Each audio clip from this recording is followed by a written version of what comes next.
Times report, so this is based on a New York Times story. Here's the New York Times headline. New York Times, hacked European cables reveal a world of anxiety about Trump, Russia, and Iran. Well, I hope they didn't print them. These are stolen, hacked emails. Or they call them cables. Yeah, I thought that was interesting, too. Yeah. They referred to them as cables. Why would they refer to them as cables? They sent some cables via Morse code, and it was intercepted. Well, here's the story.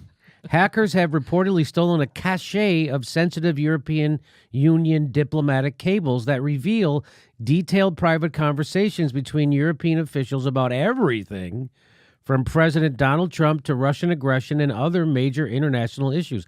I hope it wasn't about the U.S. aggression. Remember when Russia went in and invaded Iraq, Afghanistan, Libya? Remember that? Remember when they did that? Remember when they started bombing in the Sudan? The New York Times, which was given access to more than 1,100 of the cables. Well, wait a minute. Isn't that exactly what people are upset about Julian Assange doing? That he Yes, I'm sitting here right now. That's what I'm thinking. How is this different? How did New York Times get the access? Well, they were given access by the company. Let's get into it, and then Okay. they selected a number of them. So the New York Times, which was given access to more than 1,100 of them, has made a select number of them publicly available. So not only are they reading them, they're publicly printing them. Reports that in one batch, European diplomats described Trump's July summit with Russian President Vladimir Putin in Helsinki as successful, at least for Putin. They are voxing very hard. During the summit, Trump seemed to side with Putin over his own intelligence agencies over whether or not Russia interfered in the 2016 presidential election, and even bragged that... let me just switch a few words there and see what you think. During that summit, President Bush seemed to side with foreign intelligence over his own intelligence agencies over whether or not Iraq had weapons of mass destruction. Oh, a little different now. Because that's what George Bush should have did. He should have went against his intelligence agencies because they were cherry-picking information. So the president is the president is the leader of the intelligence community, not anybody else. So that's why this is, again, they do this again. The intelligence agencies are paid liars who kill, murder, and overthrow democratically elected governments before breakfast. That's the intelligence agencies. They talk about them like they're Boy Scouts. Or they're guys who put together the encyclopedia. They're paid spooks, liars, killers, spies, double agents. What are you doing? They keep saying this. This drives me nuts.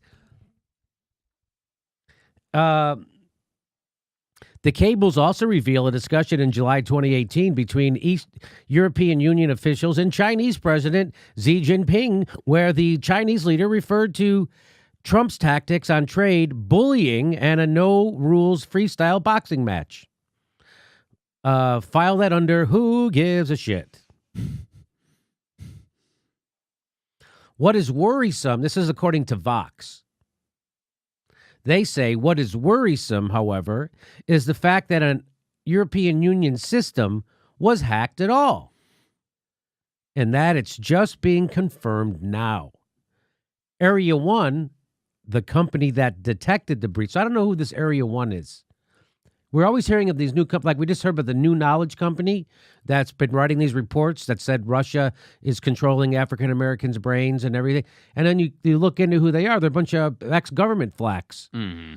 And so I don't know who is Area 1. So Area 1, the company that detected the breach, said that this hacking campaign dates back to 2015, according to the Financial Times. Area 1 released a report on its findings Wednesday, where it concluded hackers accessed to the European Union system through a phishing attack. A phishing attack. A phishing attack. That means whoever was on the other end at the European Union's computers pretty much did this themselves, like idiots. All right, which leader did it? Who did it? Who? A phishing attack where hackers mimic a legitimate website in an attempt to get users to give up their passwords. Who thought somebody needed their AOL screen name password? Who fell for it? Who fell for it? On the network of the Ministry of Foreign Affairs of Cyprus. People talk, well, so listen to this. I like this. People talk about sophisticated hackers, but there was nothing really sophisticated about this, said Oren Falkowitz, the chief executive of Area 1. Nothing. There was nothing sophisticated. They did a simple phishing thing. And they got somebody to turn over their passwords and username. Isn't that hilarious? I think it is. After getting into the Cyprus system, the hackers had access to passwords that were needed to connect to the European Union's entire database of exchanges. So there you go. That's how they did it. The vulnerabilities in the European Union system are particularly troubling, especially as countries. You ready for this? What? This is how Vox ends it. This is how Vox is harder than ever. Here they are, Voxing. The vulnerabilities in the European Union system are particularly troubling, especially as countries such as Russia, North Korea, China, and Iran are increasingly using cyber warfare as part of their arsenals. Just those countries? They're the only ones? We already reported at the show the United States has been ramping up a huge same thing since 2011. They've been doing cyber warfare like crazy. But just those countries. Just turns out just the ones that the CIA wants to overthrow or invade or do something. Isn't that hilarious? Russia, North Korea, those are the people you're supposed to not like in the world. These are all bad people. That's just mind-blowing to me. Get this. So here's how the New York Times, listen to how they do it. So we showed you before how they're now the military industrial complex is now pivoting from Russia to China. And watch how the New York Times goes right along. The techniques that the hackers deployed over a 3-year period resemble those long used by an elite unit of the Chinese People's Liberation Army. The technique? You mean a phishing fucking technique? It looks just like the ones that the Chinese People Liberation Army did. And no one else. So they have a unique. Was it unique or is it a phishing thing that everyone? You can't trust the New York Times is the problem here. Because they don't say unique to the Chinese People's Liberation Army. Or this is a common phishing technique, hacking technique that lots of people use. Also, they use it too. They don't make this clear. It resembles something that they used to do. It also resembles something your friends would do to prank you in a chat room in the year 1998. So that could also resembles that. So that could be also the truth. So the cables were copied from the secure network and posted to an open internet site that the hackers set up in the course of their attack, according to Area 1, the firm that discovered the breach. Now, here's the last thing I'll read to you about from the story, but it says Area 1 made more than 1,100 cables of the hacked European Union cables available to the New York Times. So people are admitting they're stolen. They were gotten illegally, and then they gave them to the New York Times, and the New York Times prints them, and that's okay, which it is okay. But that's exactly what they're trying to kill Julian Assange for right now. That's exactly the same thing. Someone gave them cables, and they printed them. Well, is that because Oren Falkowitz, the co-founder and CEO of Area 1 Security, previously Falkowitz held Senior positions at the National Security Agency and U.S. Cyber Command, where he focused on computer network operations and big data. Is that why it's all okay? I don't. Because he's a part. Oh, he was the chief executive of Area 1? Yes. That's who the guy is you're Yes. telling me about right now? Yeah, and he held senior positions at the Oh, National okay. Security Agency and U.S. Cyber Command. Okay. So would this be in a way like a government official giving information to the New York Times? So, isn't that interesting? Well, so there you have it. And he's a Silicon Valley Of company, course. FYI. Oh, really? Yes, let me see. I think they're located. Yeah, I think that's what I just read. So why isn't he under? Why isn't he going to be prosecuted by the CIA for getting the stolen stuff and printing? I mean, Why is he excused? Why are the Why rules are- so why- fuzzy when it comes to Julian Assange? But coming for Right. this company, Area 1, so and it doesn't even matter that those cables were stolen. They admit that they were stolen and hacked. And everyone knows that it's perfectly okay for news organizations to print that stuff. So, again, it feels uncomfortable living in a country where almost every major journalist is full of shit when it comes to Julian Assange. Like, when I mean full of shit, I don't mean like they get it wrong. And if they're getting it wrong, oh my God. But they know better. They know what Julian Assange did was you're supposed to do. They know that. That's the weird part.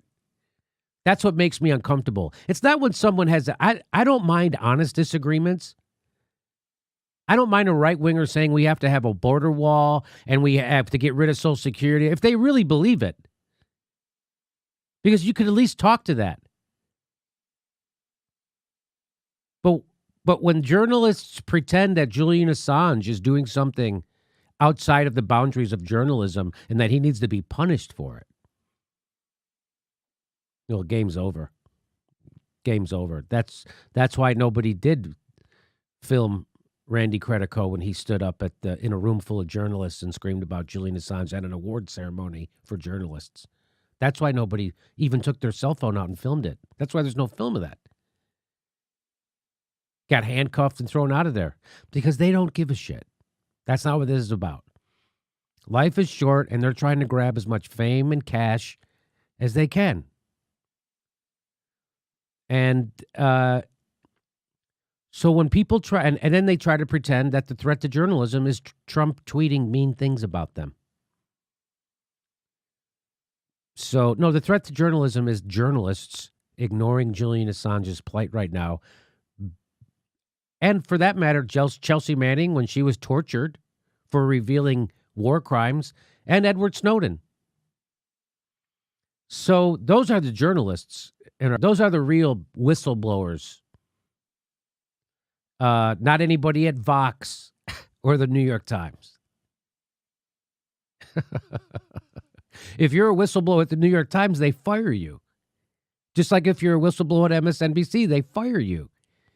Look what happened at CNN most recently. They just fired that guy, Mark Lamont Hill, for telling the truth about Israel in another venue. MSNBC fired Phil Donahue, Jesse Ventura for telling the truth about the Iraq War. You think they'd want them on every day? These guys got the Iraq War right. They don't want them on. You know they want on? The guys who got the Iraq War wrong. That's who they want on. And then you wonder why people get their news from YouTube. People come here because they can trust that I'm being honest. Because there is nothing in it for me to lie about this shit. Nothing in it for me to lie about this stuff. No one's paying me to lie. Our next live Jimmy Dore show is February 1st in Burbank, California. Go to jimmydorcomedy.com for a list of all our live shows, and please become a premium member if you can. Become a patron. It's the way we support this show because they're coming at us, and we give you bonus. We give you hours of bonus material every week. Check it out. Become a patron. And if you can, make sure you're still subscribed. They unsubscribe people every day. I know it sounds crazy. It only takes a second. Please make sure and click that bell when you subscribe so they'll send you a notice